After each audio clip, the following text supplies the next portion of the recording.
guys, I'm Sharon from Mommy Runs It. Welcome to my YouTube channel and welcome to my kitchen. My YouTube channel is called Fusion Forward, and the reason I chose this name is because what I'd like to talk about here mostly is moving forward from a spinal fusion. I have spondylolisthesis, as you may or may not know if you follow my story, and I had a spinal fusion on May 26th of 2016. So I am just a couple days past my 10-month spiniversary, and I get a lot of questions on my blog, on email and social media about spondylolisthesis, how I made the decision whether to have a spinal fusion, what my early recovery was like, what life is like now for me that I'm closing in on a year after my fusion, and also really what life in particular is like for me as a runner and as an active person. How do I handle fitness, staying active, running, etc. So those are all things I want to talk about in future episodes. I am completely happy to answer any questions that you have about spondylolisthesis, spinal fusion, any of those topics that sort of relate to having that type of surgery. Please leave any question that you have in the comments below. Happy to answer it. You can also find me on social media. I am Mommy Runs It pretty much everywhere. Facebook, Twitter, Instagram, and of course my blog, mommyrunsit.com. So what I want to talk to you about today is a common question that people ask me. People want to know how I hurt my back, which is kind of interesting because I did not really hurt my back. You hear that I have this condition where I had to have my bones fused together, and you think, wow, something traumatic must have happened.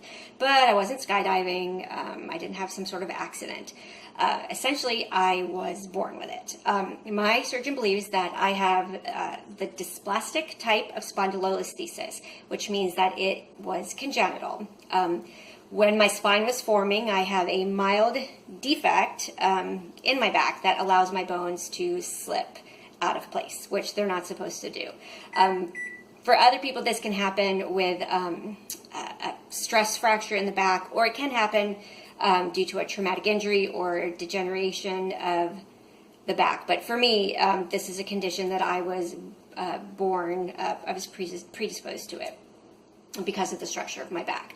So I wasn't doing anything exciting. I can tell you the exact moment that I began to have back trouble, because it's kind of weird. I was 23 years old, and I was at my grandmother's house for spring break, and I was at the refrigerator, and I was bending down just like this, watch, and I was getting some cheese, just like this, see, getting cheese, and then I got my cheese, and then when I stood up, I was in a lot of pain, like super pain, and I couldn't stand up straight after that, and I ended up being on my back for a couple of weeks, and missing a couple weeks of grad school because of it. It was pretty serious. I wasn't diagnosed with spondylolisthesis at the time. I was told it was a problem with my disc. I remember seeing a doctor who said that there was something wrong with my back that might get better, might get worse, or might stay the same. So that was very informative and helpful. Just kidding. So I did nothing about it. I was 23, and I had no idea that this was anything that was going to be an issue for me later on in life. So I had back pain off and on for 20 years. I'm 43 now, and this first episode happened when I was 23. So that's really the story. I was getting cheese out of the refrigerator. I bent down. I must have done something funny, and I assume that that's the point in time when my vertebrae started to slip out of place. I lived with back pain for 20 years, and I didn't really ever require medical intervention until I started having hip pain. My right hip hurt tremendously, and my right foot started to go numb. So when those things started to happen, I finally saw a doctor, and believe it or not, it was actually my physical therapist who diagnosed me with spondylolisthesis. She could actually feel in my back. I had a bump, which is no longer there, but as she was doing massage or whatever it is that she was doing, she felt a bump, and she said, you know what, I think that this is spondylolisthesis. Let's send you back to the doctor and get an MRI. And sure enough, that's what it ended up being.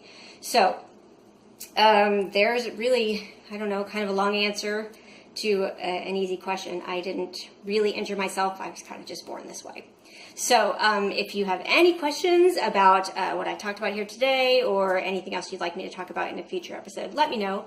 Love talking to my fellow spondies and people who are considering spinal fusion.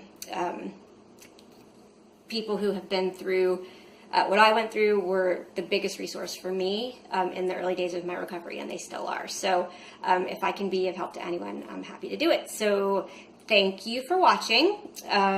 Like and subscribe and comment and do all that stuff. Or just watch. I post the new episodes on the blog too. So if you follow me there, if you follow me anywhere, you'll see these. So have a great afternoon, and I'll catch you later. Thanks. Bye.